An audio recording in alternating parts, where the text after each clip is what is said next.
ओम शांति। आज 22 सितंबर 2023 बाबा के मधुर महावाक्य। प्रातः मूल्य ओम शांति। बाप दादा मधुबन। बोले बाबा, मीठे बच्चे, पद का आधार पढ़ाई पर है, पढ़कर फिर पढ़ाना है, गली गली में जाकर बाप का परिचय देना है। प्रश्न है, तुम बच्चों को किस इच्छा से परे रहकर सेवा में लगे रहना है? उत्तर, तुम रहमदिल बच्चे हो, तुम्हें किसी से पैसा लेने की इच्छा नहीं रखनी है। इस इच्छा से परे रहकर दान करने की सेवा में दूसरों को आप समान बनाने में लगे रहना है।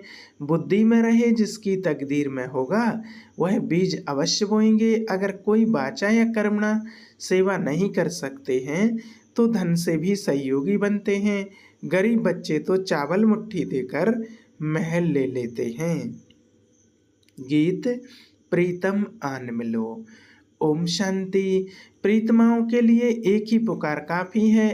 अब यह किसने पुकारा है और किसको, यह तो सिर्फ तुम बच्चे ही जानते हो, क्योंकि तुमने बाप द्वारा बाप को जाना है। फादर सो सन, फिर सन सो फादर, ऐसा कायदा है। अब प्रीतमाएं सब प्रीतम को पुकारती हैं। गीत तो श्री कृष्ण के लिए गाया हुआ है। सबकी श्री कृष्ण के साथ प्रीत तो है ही। श्री कृष्ण के भक्त समझते हैं श्री कृष्ण ने राजयोग सिखाया था। वास्तव में प्रीतम सबका एक ही है। सर्व पतितों को पावन बनाने वाला एक ही है। निराकार को ही याद करते हैं, परंतु परमपिता परमात्मा को फिर यथार्थ रीति जानते नहीं।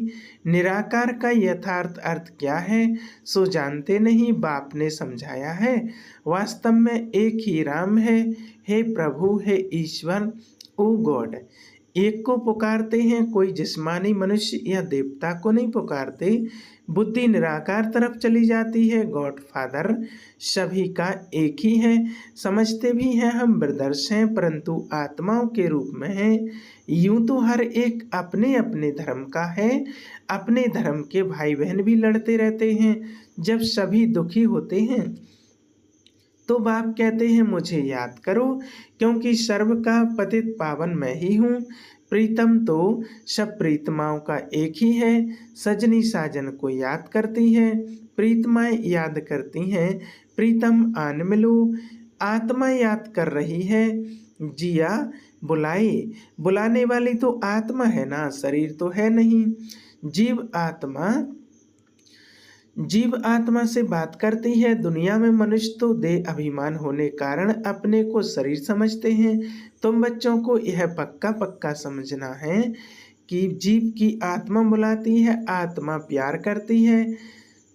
शरीर से प्यार नहीं करता, आत्मा शरीर धारण करती है। इस समय का प्यार भी अशुद्ध है। देवी देवताओं का प्यार तो बहुत शुद्ध होगा ना। मनुष्य समझते हैं प्यार विकार का ही होता है, परंतु सतयुग में प्यार है, लेकिन वहाँ कोई भी विकार नहीं होता है। बाप तुम बच्चों को 21 जन्मों के लिए इन विकारों से बचाते हैं। तुम यह बातें किसको बैठ समझाओ तो सुनकर बड़ा खुश होंगे। तुम कहते हो बाबा सर्विस नहीं होती है, परंतु सर्विस के तरीके तो बहुत बताते हैं।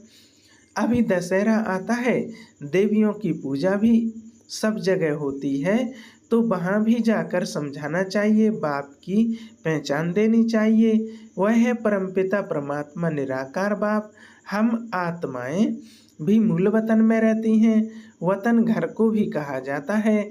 हम आत्माओं का बाप भी वहाँ परमधाम में रहते हैं। बाप बच्चों को भेज देते हैं। यह भी ड्रामानुसार ऑटोमेटिकली चलता रहता है। उनको भी अपने समय पर आना पड़ता है।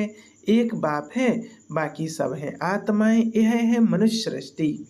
उनमें देवी गुण वाले मनुष्य लक्ष्मी नारायण थे सतयुग में, बाकी कोई 8-10 भुजा वाले मनुष्य नहीं होते हैं। यह कहाँ से आए? पूजा जहाँ होती है वहाँ तुमको इनोसेंट होकर पूछना चाहिए, यह क्या है? रुद्र यज्ञ भी बहुत होते हैं। साहूकार लोग यज्ञ आदि बहुत कराते रहते हैं। तुम कहाँ भी रमण कर सकते हो। तुम रमता योगी हो। जो जिस देश के रहने वाले हैं वहाँ सर्विस कर सकते हैं। यह कौन है जो इनकी पूजा होती है, क्या करके गए हैं, किसकी संतान है, ऐसे ऐसे बैठ पूछना चाहिए, फिर समझाना चाहिए, क्योंकि तुम्हें सबका कल्याण करना है, रहमदिल बनना चाहिए। मुफ्त में पैसे बर्बाद करते रहते हैं। बच्चों के लिए सर्विस तो बहुत है। अभी दशहरा आता है, उस पर समझाना चाहिए कि रावण को क्यों जलाते हैं, रावण का राज्य कब से कब तक चला, फिर विष्णु का राज्य कितना समय चला, यह है ब्रह्मा का दिन, यह है ब्रह्मा की रात। गवर्नमेंट को जाकर समझाना चाहिए बरोबर। जब अब रावण राज्य है ना, वह है विष्णु संप्रदाय अथवा देवी संप्रदाय, यह है आसुरी संप्रदाय।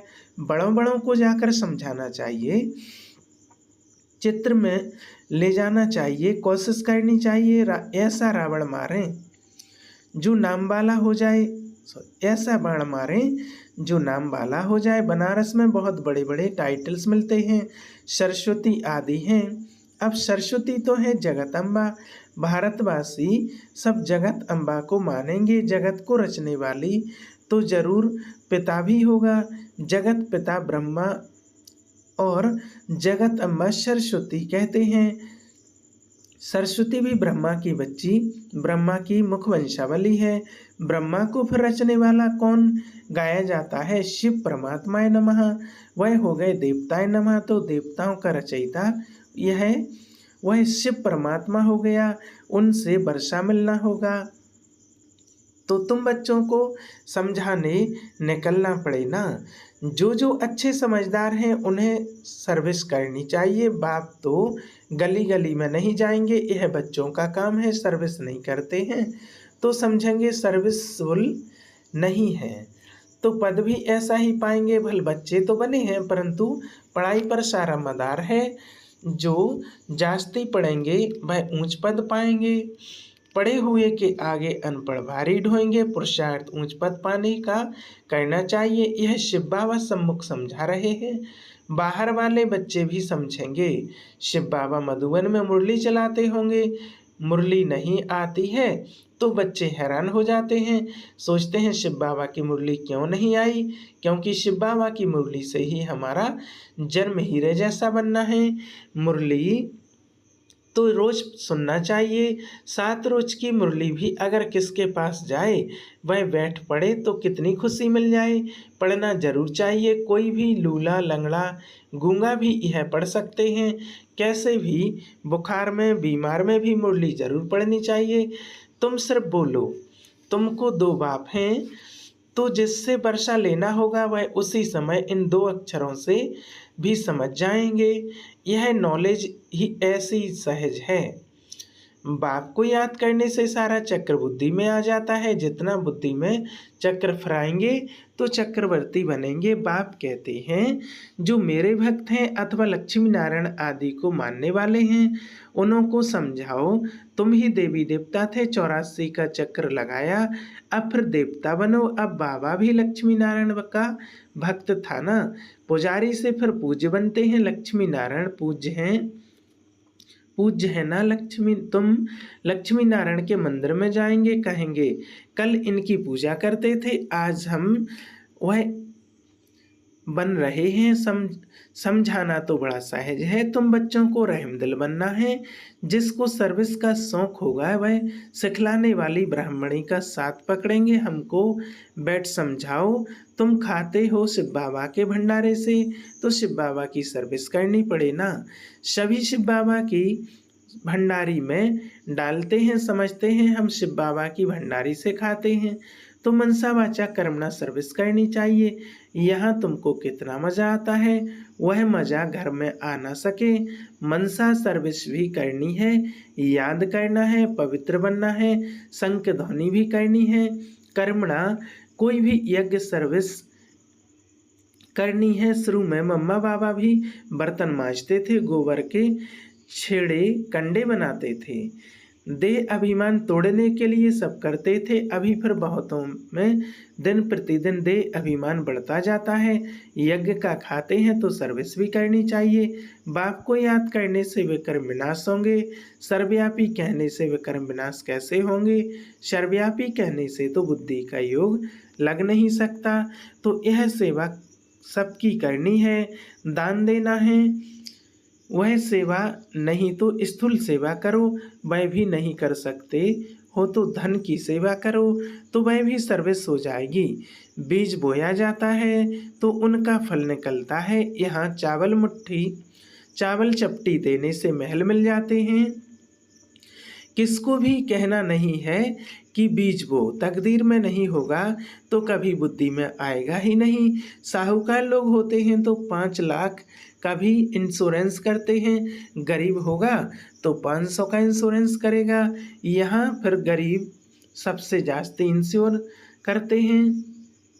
गरीब के चावल मुट्ठी भी साहूकार के धन से इक्वल हो जाते हैं। मम्मा ने देखा क्या इंश्योर किया, तन मन से देखो कितनी सेवा की। बहुत धन देने वालों को भी इतना पद नहीं मिल सकता जितना उनको मिला है। तुम हो नर से नारायण बनने वाले, यह नॉलेज है ही राजस्व योग। हर एक की बुद्धि में यह समझ सकती है। हम मम्मा बाबा को फॉलो करते हैं, पुरुषार्थ करना चाहिए ना।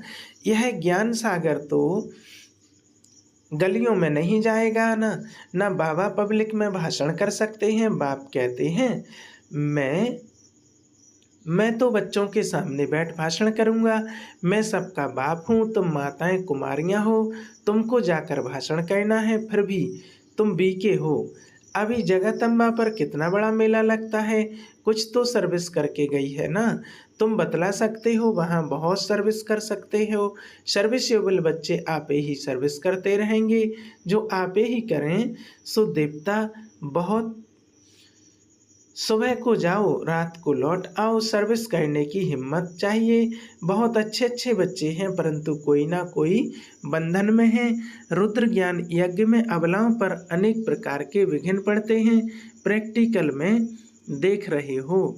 तो बाप से यदि वर्षा लेना है तो सर्विस में तत्पर रहना है, श्रीमत पर चलो। हाँ, लौकिक माँ बाप आदि हैं तो उनकी सर्विस भी करनी है, साथ साथ यह सर्विस भी करना है। बॉम्बे में भी अम्बा के मंदिर में बहुत जाते हैं, वहाँ भी जाकर सर्विस कर सकते हो। हाँ, ऐसे जो सर्विस करेंगे उनको गवर्नमेंट भी शरीर निर्वाह अर्थ देने के लिए तैयार है। यदि कुछ भी समझने वाले नहीं हैं फिर भी मेहनत करो, कोई ना कोई निकल आएगा। सर्जन बहुत चाहिए। तुम हो अंधों की लाठी, तुम बच्चों के लिए सर्विस तो ढेर है, तुमको कोई से पैसे आदि लेने की इच्छा नहीं रखनी। तुमको तो रहमदिल बनना है। रहमदिल बाप के बच्चे भी रहमदिल हैं, जो बहुतों को मार्ग बताएंगे, वह पद भी ऊंच पाएंगे। सुनते तो बहुत है ना, यहाँ से गए तो फिर भूल जाता है। नंबरवार धारणा करते हैं, इसमें बड़ी अच्छी मेहनत करनी चाहिए। 21 जन्मों का राज्य भाग्य मिलता है, कम बात थोड़ी है। जैसे गवर्नमेंट कहती है सोना हराम है, बाप भी कहते हैं नींद को जीतने वाले बनो, रात को भी कमाई करो। कोई शरीर छोड़ते हैं तो समझते हैं ड्रामा में उनका इतना ही पार्ट था। अनन्य बच्चे जो होते हैं वह आते हैं, कोई तो बहुत आंसू बहाते हैं, पछताते हैं हमने सर्विस नहीं की, बाप का कहना नहीं माना। ऐसे ऐसे भिन्न भिन्न प्रकार के होते हैं। बाबा साक्षात्कार कराते हैं, तुमको कितना कहते हैं सर्विस कर, आप समान बनाओ, तुमने कुछ नहीं किया, फिर रोते हैं। धर्मराज के आगे भी रोते हैं, मार खाते हैं, इम्तिहान हो गया, रिजल्ट निकल गई, फिर रोने से कुछ फायदा होगा क्या? अभी प्रीतम आया हुआ है, प्रीत आत्मा को ले जाने, कहते हैं आओ तो हम तुमको विश्व की महारानी बनाएं। जो पुरुषार्थ करेंगे वह बनेंगे। स्टार्स में भी नंबरवार होते हैं, कोई तो बहुत चमकते हैं और तुम पुरुषार्थ कर रहे हो, ऊपर में तुम्हारे पिछाड़ी की रिजल्ट का यादगार है। अभी तो ग्रहण लगता है ना, चलते चलते ग्रहचारी बैठ जाती है तो तूफान से निकल नहीं सकते। ग्रहण लगा, यह ग्रहण बहुतों को लगता है। ग्रहचारी माता पिता को भी भुला देती है। परिपूर्ण तो कोई बने नहीं, मायावी रुस्तम से रुस्तम हो लड़ेगी। अच्छा, मीठे मीठे शिकिलदे बच्चों प्रति माता पिता बाप दादा का याद प्यार और गुड मॉर्निंग। रूहानी बाप की रूहानी बच्चों को नमस्ते। हम रूहानी बच्चों की रूहानी बाप दादा को याद प्यार और गुड मॉर्निंग नमस्ते। शुक्रिया बाबा, शुक्रिया। धारणा के लिए मुख्य सार है, रमता योगी बन सेवा करनी है। मनसा वाचा कर्मणा किसी भी प्रकार की सेवा में बिजी जरूर रहना है। दूसरा, रात को जाकर कमाई करनी है, नींद को जीतने वाला बनना है। मुरली किसी भी परिस्थिति में जरूर पढ़नी है। वरदान, अल्पकाल के संस्कारों को अनादि संस्कारों से परिवर्तन करने वाले वरदानी महादानी भव। अल्पकाल के संस्कार जो ना चाहते हुए भी बोल और कर्म कराते रहते हैं, इसलिए कहते हो मेरा भाव नहीं था, मेरा लक्ष्य नहीं था, लेकिन हो गया। कई कहते हैं हमने क्रोध नहीं किया, लेकिन मेरे बोलने के संस्कार ही ऐसे हैं। तो ये अल्पकाल के संस्कार भी मजबूर बना देते हैं। अब इन संस्कारों को अनादि संस्कारों से परिवर्तन करो। आत्मा के अनादि ओरिजिनल संस्कार हैं सदा संपन्न, सदा वरदानी और महादानी। स्लोगन, परिस्थिति रूपी पहाड़ को उड़ती कला के पुरुषार्थ द्वारा पार कर लेना ही उड़ता योगी बनना है। अच्छा, ओम शांति।